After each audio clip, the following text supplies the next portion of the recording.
Bienvenidos a su programa Pan de Vida.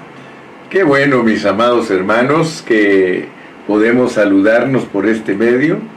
Gracias a Dios que les puedo decir buenos días en este precioso lunes 16 de noviembre del año 2020. Saludos a todos mis hermanos de México, de Centroamérica, de Sudamérica y aquí adentro de todos los Estados Unidos.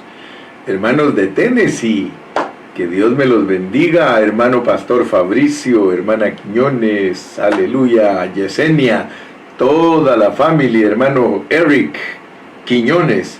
Dios los bendiga, mis amados. Hermanos de Rhode Island, hermano Felipe Canté, hermana Brenda, Dios les bendiga. Hermanos de Virginia, hermano Paul Oquendo, Dios lo bendiga. Y a su mamaita, hermana Miriam, aleluya. Dios bendiga también a todos mis hermanos de Nueva York. Aleluya, hermano Frank, Dios te bendiga. Aleluya, Dios bendiga a mis hermanos de Washington, el estado de Washington. Bienvenidos a su programa. Hoy tengo tantas ganas de saludarlos a todos. Aleluya, a todos mis hermanos siervos de Dios. Reciban una bendición especial de su servidor, el hermano Carrillo. Gracias a Dios, hermanos. Vamos a seguir efesenciando. Yo no sé cuántos de ustedes se preguntan, ¿por qué el hermano Carrillo no predica igual que los demás pastores? Ahora, yo solo quiero decirles, los pastores predican a Cristo, y yo también predico a Cristo, pero la diferencia es que el hermano Carrillo está preocupado porque la iglesia tiene una historia y la iglesia tiene que captar los tratos de Dios dispensacionales. Fíjense que no es que yo quiera predicar otra cosa, sino que estoy predicando a Cristo en una diferente dimensión, debido a que bíblicamente hablando, hermanos, el tiempo de la gracia se acabó. Hermano Carrillo, entonces ya no vamos a predicar el evangelio de la gracia. Claro que sí, para los niños en Cristo, los nuevos convertidos. A ellos hay que predicarles la gracia porque ellos se van a iniciar en este tiempo. Algunos de ellos no van a poder reinar con Cristo porque no son maduros. El reinado de Cristo tiene que ver con cristianos maduros, cristianos desarrollados. Yo no estoy diciendo que si alguien viene a Cristo y es niño en Cristo y Cristo regresa y lo encuentra niño que no es salvo. Claro que es salvo, pero a los que Dios nos está invitando a reinar con Él, somos personas que hemos entendido cómo funcionan los asuntos de Dios. Dios no va a ponerte a reinar si no sabes cómo gobernar, pero Él te va a poner a reinar si estás poniendo atención y estás creciendo en el Señor y estás entendiendo que estamos ya en los primeros segundos o minutos del reino. Ya el reino está aquí, hermano, para manifestarse muy pronto. O sea que si has entendido el mensaje del Nuevo Testamento, el reino está viniendo, está viniendo, está viniendo, y cada día se va a intensificar más. Por eso Dios nos está hablando, y si te das cuenta a través de tu servidor, el mensaje que Dios está enviando a todos los siervos es que busquemos la unidad no solo del espíritu, sino la unidad de la fe, que es la unidad del alma, es un paso más elevado. Gracias a Dios por ello. Yo por eso estoy muy contento. Y hoy quiero hablarles de la expresión de Cristo, o sea, la iglesia es la expresión de Cristo. Ese es el título del mensaje hoy. La iglesia es la expresión de Cristo. Gloria a Dios. Entonces, hermano, para poder introducirme hoy, quiero hacer memoria de cómo la iglesia desde el primer siglo se ha venido desarrollando. Todos sabemos que durante toda la historia la iglesia de Dios ha tenido siervos, ha tenido hermanos que toman la delantera, que de acuerdo a Efesios 4 son dones. Son hermanos que están dotados para enseñar la palabra de Dios. Y gloria a Dios que desde el principio de la iglesia dice la Biblia que había maestros, había profetas, había todo lo que se necesita para que los hermanos sean perfeccionados. Y Dios durante la historia ha bendecido a todos sus remanentes. En cada época que los hermanos han existido, el Señor los ha bendecido. Y gloria a Dios por ello.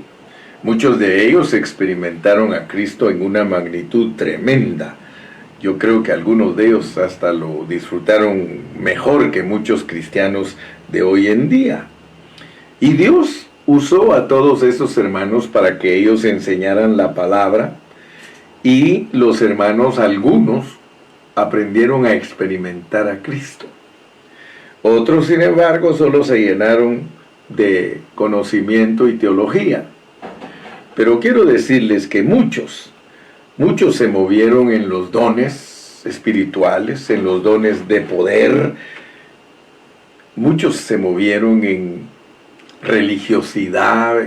Mira, de todo hay en la viña del Señor, y la experiencia de cada cristiano de acuerdo a la historia.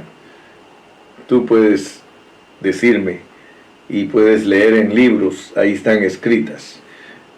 Pero algo que nos debe de llamar la atención, porque el mensaje de hace como unos 4 o 5 días atrás, yo mencionaba de que muchos hermanos se han distraído, se quedaron distraídos y los desenfocó el Satanás, porque yo estoy bien convencido, de acuerdo al hablar de Pablo, que Satanás con su sutileza ha distraído a la iglesia del Señor y la ha desenfocado de su centro.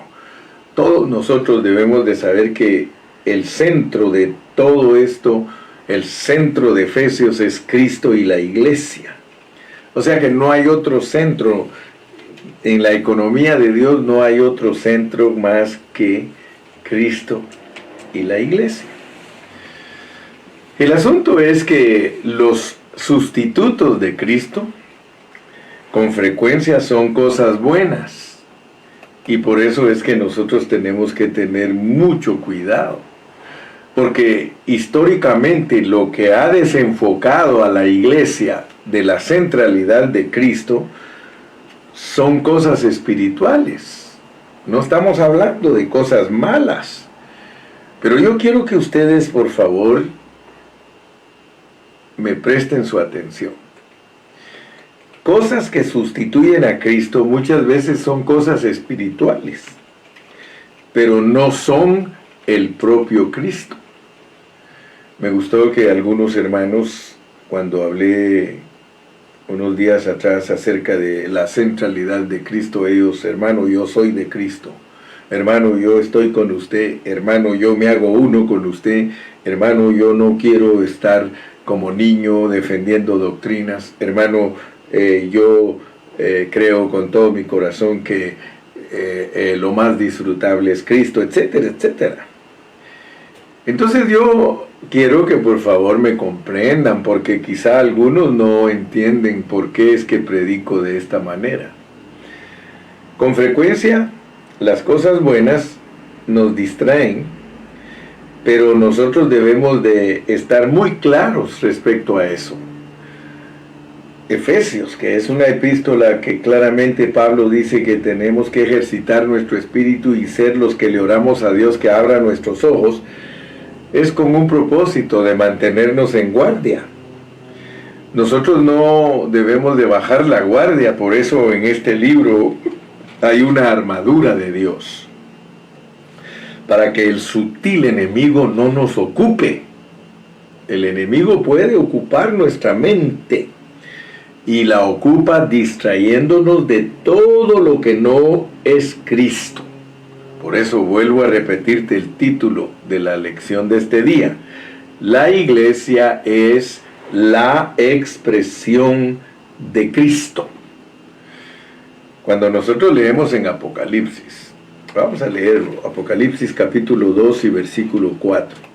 Yo quiero que tú te des cuenta que desde allí, o más bien dicho allí, el Señor amonesta a la iglesia del principio, porque Éfeso era una iglesia principiante, era una iglesia, o la primera iglesia, la manera que Dios se empezó a expresar en esta tierra fue por medio de Éfeso. Y en el versículo 4 mira lo que le dice: pero tengo contra ti que has dejado tu primer amor. Eso nos debe de alertar a nosotros de que es fácil dejar el amor de Cristo. O sea que muy fácil nos podemos distraer haciendo otras cosas y entonces ya no tenemos el mismo amor por Cristo. Ten cuidado, no te desvíes del amor de Cristo, porque apartarse del amor de Cristo es reemplazar a Cristo. Ellos habían reemplazado a Cristo. Mira cómo dice aquí en el versículo 3, has sufrido, era una iglesia sufrida, has tenido paciencia, has trabajado arduamente por amor de mi nombre, no has desmayado, pero has dejado tu primer amor. O sea que si leemos con claridad Efesios capítulo 5, ahí nosotros nos damos cuenta que nosotros debemos de andar en amor, es decir, enamorados. Cuando yo te hablé de ese capítulo, te dije que nosotros debemos caminar enamorados. Entonces lo que le pasó a la iglesia en Éfeso es que ya no estaba enamorada de Dios, pero sabía que el nombre de Él es poderoso, sabía que tenía que tener paciencia, pero ya no estaban enamorados. Ahora, yo quiero que ustedes se den cuenta que en toda la historia entonces Dios ha usado a hermanos, y cada hermano ha tenido su experiencia. Si nosotros revisáramos minuciosamente toda la historia de la iglesia, nosotros vamos a encontrar que hubieron hermanos que tuvieron experiencias pero grandiosas con Dios. Ellos estuvieron disfrutando en el pasado el poder del siglo venidero, la buena palabra, etcétera, etcétera. Pero el problema siempre es de que cuando la iglesia está caminando, hay un enemigo al lado de ella. Hay un Satanás al lado de la iglesia que siempre le quiere estar estorbando. Y eso es lo que debemos de estar alerta, por eso nos dan la armadura. Hermanos, vamos a leer de nuevo Efesios 1, 22 y 23. Dice, y sometió todas las cosas bajo sus pies, y lo dio por cabeza sobre todas las cosas a la iglesia, la cual es su cuerpo, la plenitud de aquel que todo lo llena en todo. Entonces nosotros debemos de darle gracias a Dios que Él nos muestra que la iglesia es la expresión de Cristo, no es la expresión de otra cosa. La plenitud de algo es la expresión de eso. En el caso de la iglesia, que es la plenitud de Cristo, es la que exhibe, es la que muestra las riquezas, porque nadie puede tener plenitud si no está lleno de riqueza. Pusimos el ejemplo de que los soldados de los Estados Unidos son grandotes porque ellos exhiben las riquezas de la comida que ingieren, digieren y asimilan. Entonces nosotros tenemos que entender estas cosas por una razón, porque hay muchos que creen que la manifestación de la iglesia son los dones espirituales. Escúchame bien lo que estoy diciendo. Hay muchos que creen que la manifestación de los dones que eso es la expresión de Cristo. Fíjate, así creen muchos. Para muchos la iglesia en cada reunión debe haber dones carismáticos. Yo recuerdo en el pasado que cuando empecé a pastorear, yo me sentía triste si no había algarabía, si no había bulla, si no había danza, si no había temblorcito. Yo sentía como que Dios no había estado con nosotros. Pero con el tiempo me di cuenta que todo eso era producto de mi alma, todo eso era producto de mi hombre natural, al grado que yo tuve experiencias como un hermano que temblaba bastante cuando estaba, entre comillas, la presencia del Espíritu Santo, y yo le pregunté, hermano, ¿y tú qué sientes cuando empiezas a temblar? Porque yo miro que tú siempre te pones a temblar y a mover las manos de cierta manera, y me sorprendió lo que me dijo.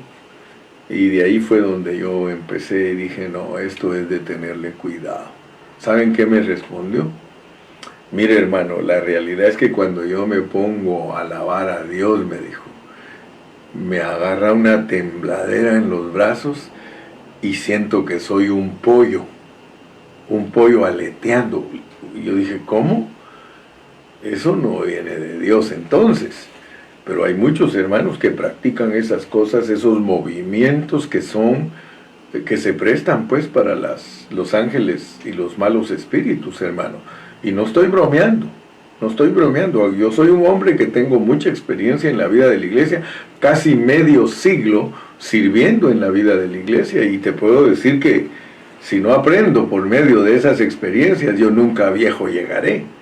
¿Sí? El que no toma consejo, dice, nunca viejo llegará. Entonces mi punto importante es de que a pesar de que la iglesia está enfocada aquí en Efesios, yo quiero que te des cuenta que no dice nada de los dones espirituales. Como en Primera de Corintios, allá en Primera de Corintios nosotros estudiamos los dones espirituales. El apóstol Pablo nos escribió 2 epístolas para enseñarnos cómo funcionó ese asunto en la iglesia de Corinto.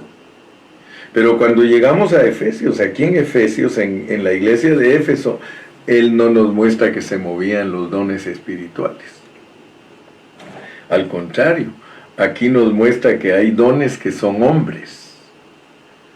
Yo no estoy diciendo que no hay dones espirituales, porque Pablo dice en 1 Corintios, y cuando estudiemos 1 Corintios bajo contexto, vamos a aprender a aplicar también todos los asuntos de los dones espirituales. Pero aquí en Efesios, Pablo nos habla de los dones hombres. Dice en el capítulo 4 y versículo 8, por lo cual dice, subiendo a lo alto, llevó cautiva la cautividad y dio dones a los hombres. Entonces, yo quiero que tú te des cuenta que aquí en Efesios los dones son personas. Los dones son personas tales como apóstoles, profetas, evangelistas, pastores y maestros. Pero noten pues que la carga de Pablo al escribir Efesios es que entendamos que en esta epístola no es importante lo que hacemos, sino lo que somos. Bien importante entender ese asunto, hermanos. En Efesios no es importante lo que hacemos, sino lo que somos. Porque aquí en Efesios un don es aquel en el cual Cristo se ha formado. Por eso cuando llegamos al capítulo 4 de Efesios, estamos hablando de gente madura, estamos hablando de gente desarrollada, gente que ha crecido en el conocimiento de las cosas de Dios. Si no, no dijera el capítulo 4 y versículo 14, para que ya no seamos niños fluctuantes. Muy importante, hermano, muy importante entender todas estas cosas. Fíjate que el Nuevo Testamento menciona la iglesia. En varias partes tú vas a encontrar que se menciona la iglesia, pero Efesios se ocupa totalmente de ella. Y su mensaje es de que la constitución de los hermanos es Cristo. La constitución, por eso mira, muy importante, y no te estoy hablando de ninguna palabra desconocida. Mira cómo dice en el versículo 11, y él mismo constituyó a unos apóstoles, a otros profetas, a otros evangelistas, a otros pastores y maestros. Pero mi punto importante es que el Señor lo constituye a uno. Ser constituido uno, hermano, es que uno ha crecido en eso. Ningún hermano que sea inmaduro puede ser apóstol. Ningún hermano inmaduro puede ser profeta. Ningún hermano inmaduro puede ser evangelista. Ningún hermano inmaduro puede ser pastor. Ningún hermano inmaduro puede ser maestro. El contexto te lo contesta. Dice, para que ya no seamos niños. Yo espero, de todo corazón te lo digo, espero que tú pongas atención a todos estos mensajes, para que puedas ver que Dios en Efesios no se enfoca en los dones espirituales, sino en los hombres que son dones. Porque resulta que, de acuerdo a Efesios, los dones son para que Dios, para que Cristo sea expresado. Por eso Cristo es el apóstol de apóstoles. Cristo es el profeta de profetas. Es el evangelista de evangelistas. Él es el príncipe de los pastores. Y Él es el único maestro. Así que el propósito al leer bajo contexto el capítulo 4 de Efesios es que todos nosotros lleguemos a ser los que funcionan en esa quíntuple función. ¡Aleluya! Dios quiere que cada miembro funcione como su expresión. Por eso el título de nuestro mensaje es: La iglesia es la expresión de Cristo. Por eso hemos titulado el mensaje hoy: La iglesia es la expresión de Cristo. Porque si no vemos eso en Efesios, no vamos a entender el mensaje de Efesios. En Efesios 4:16, mira cómo dice, de quien todo el cuerpo bien concertado y unido entre sí por todas las coyunturas que se ayudan mutuamente, según la actividad propia de cada miembro, recibe su crecimiento para ir edificándose en amor. Así que no me puede decir a mí nadie que estoy fuera de contexto, si el contexto nos va a llevar a dejar de ser niños, a crecer, a ser edificados. Así que ponle mucha atención a esto, porque de la única manera que se logra eso es cuando nosotros nos abrimos al Señor y entendemos que en Efesios lo que Él quiere es constituirnos. Nunca se te olvide esa palabra constitución, hermano, no se te olvide. Dios quiere constituirte a ti. ¿Y en qué te quiere constituir? En un apóstol, en un profeta, en un evangelista, en un pastor, en un maestro. Todos nosotros tenemos que desarrollarnos. Todos nosotros. ¿Por qué? Porque aquí se nos está invitando a derrotar al diablo. Ahora, ¿para qué hay que derrotar al diablo? Para que podamos reinar con Cristo. Cristo derrotó al diablo y Él está sentado a la diestra del Padre. Él está ahora fungiendo no solamente como sumo sacerdote, sino como rey. Y nosotros estamos juntamente con Él ya disfrutando eso. Y posicionalmente somos dueños de todo, gloria a Dios. Pero ¿cuál es el propósito entonces de que la iglesia exprese a Cristo? Es de que todos podamos hablar. Que todos podamos. Aquí el asunto es hablar, hermano. ¿Cuál es el trabajo de un apóstol? Hablar. ¿Cuál es el trabajo de un profeta? Hablar. ¿Cuál es el propósito de un evangelista? Hablar. ¿Cuál es el propósito de un pastor? Hablar. ¿Cuál es el propósito de un maestro? Hablar. O sea que aquí es para que nosotros hablemos. Ahora, ¿qué vamos a hablar, hermanos? ¿Qué es lo que Dios quiere que nosotros hablemos? Que hablemos de las riquezas inescrutables de Cristo.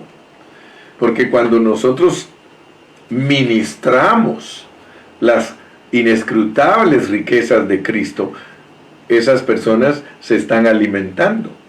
Esas personas están recibiendo el alimento que nosotros les estamos transmitiendo. Gloria a Dios, hermano. Entonces vamos a meternos un poquito más. Esta introducción es como la base, como el contexto, para meternos más. En el capítulo 3, yo quiero que tú te des cuenta que en el capítulo 3 el apóstol Pablo habla del misterio. Él habla del misterio, dice: por esta causa yo, Pablo, prisionero de Cristo Jesús, por vosotros los gentiles, si es que habéis oído de la administración de la gracia de Dios que me fue dada para con vosotros, que por revelación me fue declarado el misterio, como antes lo he escrito brevemente, leyendo lo cual podéis entender cuál sea mi conocimiento en el misterio de Cristo. Misterio que en otras generaciones no se dio a conocer a los hijos de los hombres, como ahora es revelado a sus santos apóstoles y profetas por el Espíritu. Entonces el apóstol Pablo, quiero que ustedes se den cuenta, él no dice que le da gracias al Señor porque les puede dar doctrina. Es más, el apóstol aquí en esta epístola no es que no crea en la doctrina, sino que él dice la doctrina no es la meta de Dios. Entonces él aquí quiere que entendamos que él no predicaba doctrinas, ni siquiera nos dice: miren cómo predico la Biblia. No, hermano, aquí lo que él nos dice, que a él Dios lo llamó para dar las riquezas de Cristo.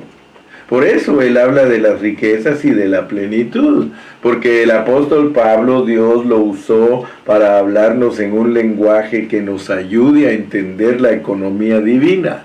Y ese lenguaje Dios se lo dio a él, y él nos dice que él lo que quiere es administrarnos las riquezas.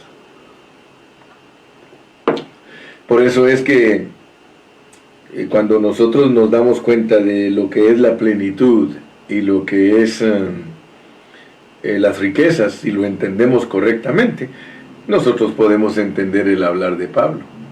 Porque las riquezas son todas las cosas que Cristo ha logrado, todas las cosas que Cristo ha hecho, todas las cosas que Cristo ha obtenido para bendecirnos. Esas son las riquezas. Todas las riquezas de Cristo: redención, santificación, justificación, perdón de pecados, limpieza de maldades, conformación, glorificación. Hermano, todo lo que Cristo ha logrado, esas son riquezas para nosotros.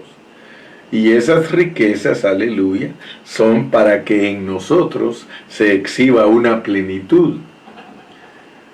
Así como Cristo era la plenitud del Padre, y Él podía exhibir todas las riquezas del Padre, ahora la Biblia nos dice que nosotros somos la plenitud de Cristo.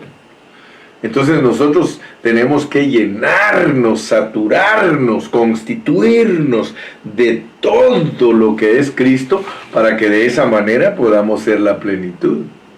Acuérdense, la plenitud es la expresión. ¿Y de qué manera podemos expresar la plenitud nosotros? Disfrutando toda la riqueza. O sea que al disfrutar nosotros toda la riqueza de Cristo, es que nosotros nos volvemos la plenitud de Cristo.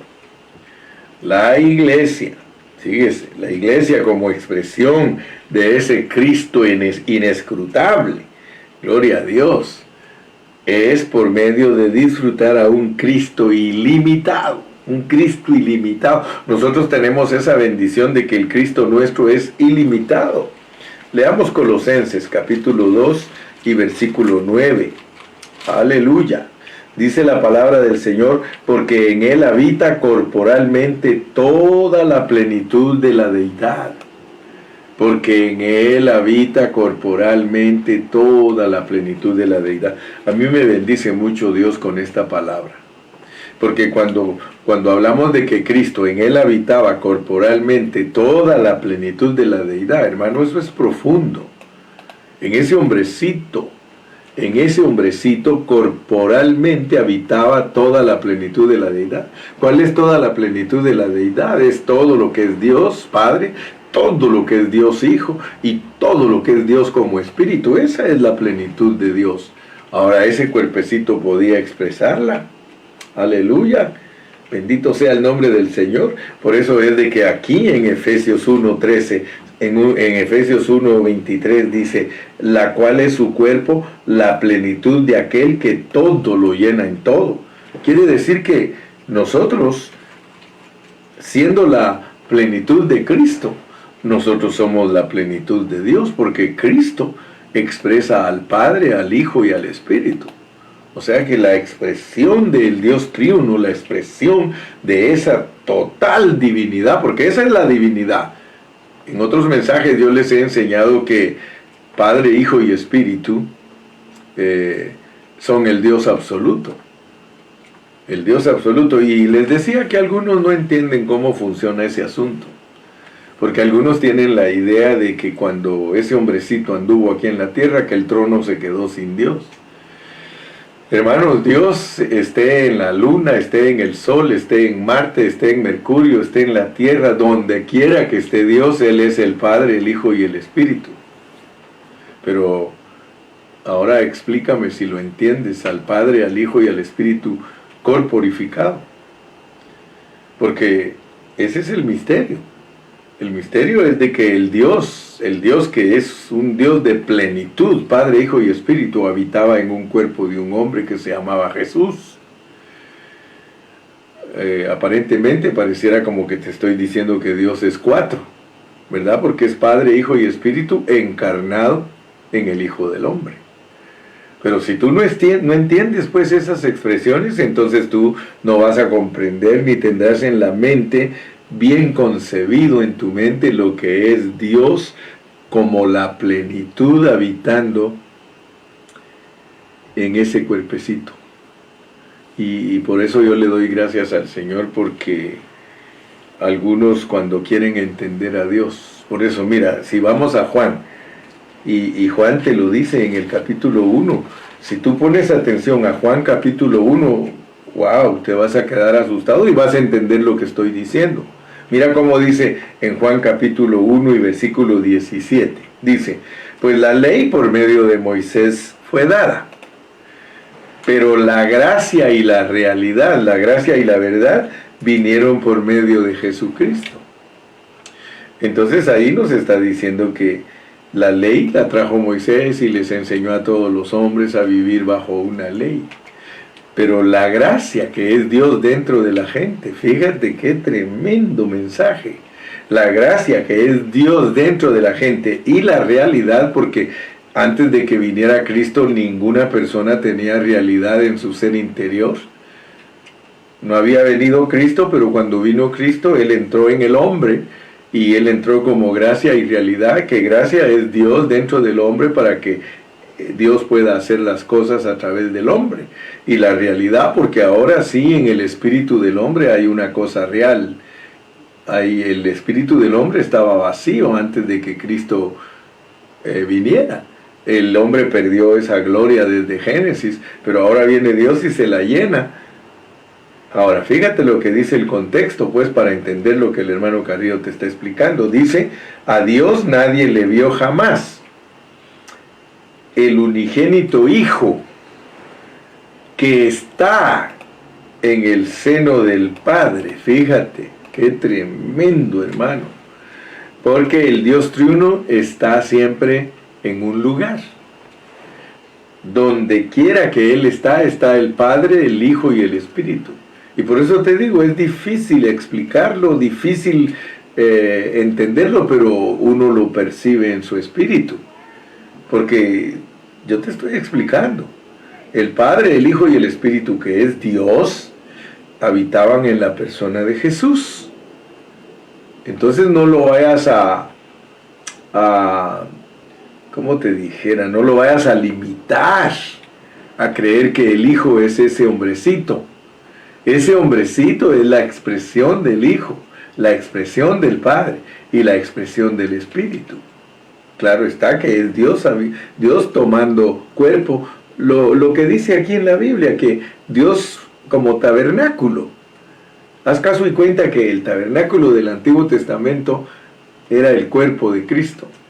Y ese cuerpo, allí venía la gloria de Dios, pero el Dios que viene ahí se llama Padre, Hijo y Espíritu. Te lo voy a volver a leer. A Dios nadie le vio jamás, el unigénito Hijo que está en el seno del Padre, Él le ha dado a conocer. ¿Te das cuenta? Que está en el seno del Padre.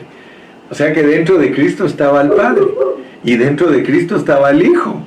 Entonces, ¿qué es lo que nosotros vemos en ese hombrecito? La expresión del Dios triuno. Pero él, cuando se identificó, dijo: soy el Hijo. Pero no lo limites, pues, porque si no, no lo vas a poder entender. Muy bien, entonces los pocos minutos que me quedan los voy a usar para una conclusión. Quiero decirte que todo lo que no es Cristo no es la iglesia. Todo lo que no es Cristo no es la iglesia. Muchos hablan de los dones, pero no son Cristo. Hermano, el verdadero don es una persona. Los dones espirituales, ellos no son Cristo, hermano. El poder, la doctrina, el conocimiento, la Biblia. Hermano, no podemos nosotros decir que eso en la iglesia es Cristo. Cristo es una persona que debe ser exhibida. Entonces si esa persona es exhibida, entonces vas a poder mostrar un poder que viene de esa persona. Entonces vas a poder enseñar una doctrina que viene de esa persona. Entonces vas a transmitir conocimiento que viene de esa persona. Entonces vas a enseñar la Biblia, pero usando esa persona que tienes adentro. Pero de nada nos sirve a nosotros mostrar poder, mostrar doctrina, mostrar conocimiento y mostrar Biblia si no estamos viviendo a Cristo. Y tú sabes que no estoy mintiendo. Tú sabes que muchas personas pueden mostrar que tienen poder, que tienen doctrina, que tienen conocimiento, que conocen la Biblia y la pueden enseñar y no están viviendo la vida de Cristo, lo cual es la vida de la iglesia, la vida de un espíritu mezclado, el Espíritu Santo con el espíritu del hombre, expresando a Cristo. Por eso te vuelvo a repetir, no podemos sustituir a Cristo, y ese es el problema de la iglesia. La iglesia ha sustituido a Cristo. Hoy hay muchos hermanos que están distraídos en otras cosas, hermano. Todo eso que te estoy mencionando son instrumentos que la sutileza de Satanás se los ha dado a los hermanos para que sustituyan a una persona. El verdadero mensaje del Evangelio es que nosotros nos constituyamos de Dios. Pero la doctrina no te va a constituir, el poder no te va a constituir. No, hermano, hay una manera de que Dios te quiere constituir, y por eso tenemos que seguir predicando. Porque tenemos que entender que la manera en la cual Dios se suministra al hombre se llama dispensación. Se llama economía, se llama administración, y gracias a Dios, porque Dios nos va a dar la oportunidad de poder entender esto a través de muchos mensajes, aunque ya en los mensajes anteriores yo te lo mencioné, ahora te lo recalco. Hermanos, el problema es que tenemos una lucha, y no es contra sangre ni carne, sino contra potestades. La iglesia tiene que luchar para poder predicar la palabra en su pureza. Si yo al predicar no tuviera acechanzas del diablo, yo no tendría ni un problema, pero el diablo tiene acechanzas. El diablo está a la vanguardia, siempre queriendo atacar a los que predicamos la palabra de Dios, y quiere quitarnos la pureza de la palabra de nuestros labios, y quiere que nosotros nos distraigamos en muchas otras cosas. Recuérdate, la gracia detiene, fíjate pues, la gracia detiene el reino. pero la ley detenía la gracia. Entiéndelo, por favor. Cuando Dios le dio la ley a su pueblo se resistió a entrar a la gracia. No querían entrar a la gracia. Si no hubiese sido por la misericordia de Dios, los discípulos que eran escogidos y predestinados, si no hubiesen sido escogidos y predestinados, ellos nunca hubieran captado que de la ley Dios los estaba metiendo a la gracia. Pero ahora asústate pues, porque yo no soy ya un cristiano tradicional, hermano. Yo ahora ya capté que el reino está llegando. Entonces ahora, ¿para qué voy a darle lugar al diablo que me detenga en la gracia si lo que Dios me está ofreciendo es el reino? Me explico, ¿verdad? Yo espero que tú me logres comprender, mi amado hermano. La ley detenía la gracia, pero la gracia detiene el reino. Hoy día los hermanos se resisten a entrar al reino. Quieren seguir ministrando a la manera de la gracia. Y lo tremendo es de que quieren ministrar a los cristianos que ya tienen 10 y 15 años de ser cristianos, 20 años de ser cristianos, 30 años de ser cristianos. ¿Cómo vamos a dejarlos allí, hermano, como niños? Tenemos que sacarlos. Lee bien tu Biblia, hermano. No estamos perdiendo el tiempo ni estamos engañando a nadie. Estamos con la pureza para que esos hermanos salgan de ahí, hermano. Dios hoy día, Él anhela su iglesia gloriosa. No debemos de ver otra cosa aparte de nuestro amado Cristo, hermano. Cristo debe de ser nuestro todo. En cada reunión, hermano, debemos dejarnos ministrar Cristo. Si estás cantando, que Cristo cante a través de ti. Si estás orando, que Cristo interceda a través de ti. Si estás predicando, que Cristo predique a través de ti, hermano. Es que ya debemos de renunciar a todo círculo vicioso y a todo lo que nos ha hecho dar vueltas en el desierto y quedarnos allí presos, hermano. Quiero decirte, hermano, y con esto finalizo hoy. Y esto que te voy a decir es triste. Uno puede exhibir poder, uno puede exhibir conocimiento, uno puede exhibir espiritualidad y estar totalmente derrotado de la expresión de Cristo. Que Dios nos guarde, que Dios nos libre. Padre Celestial, con lágrimas en mi corazón, Señor, quiero decirte que yo estoy cansado de no ser la expresión de Cristo. Quiero ser un hombre que te expresa a ti, Señor. Yo no quiero vivir derrotado, Señor. Yo no quiero vivir, Padre, expresando otra cosa que no es Cristo.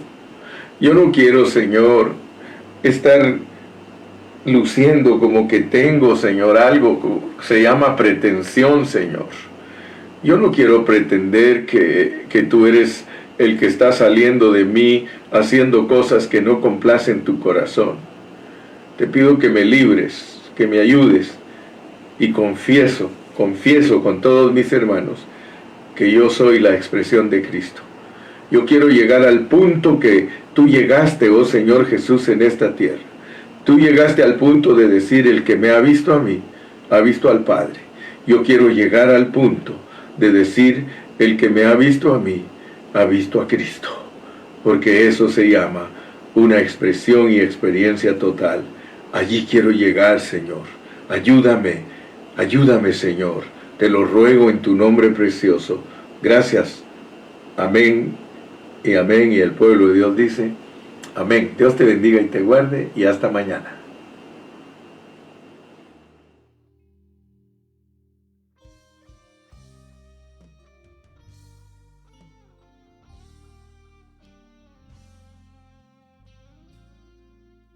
Quiero decirte, Cristo, cuánto te amo. Quiero decirte, Cristo, cuánto te adoro. No hay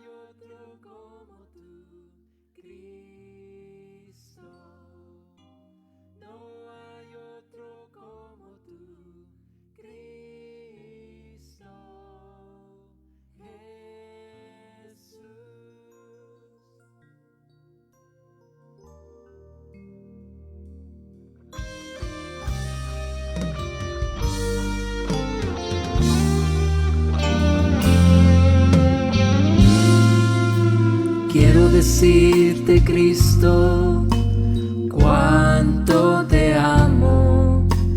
Quiero decirte, Cristo, cuánto te adoro. No hay otro como tú, Cristo. No hay otro como tú, Cristo Jesús. No alcanzo a comprender cuánto me amas.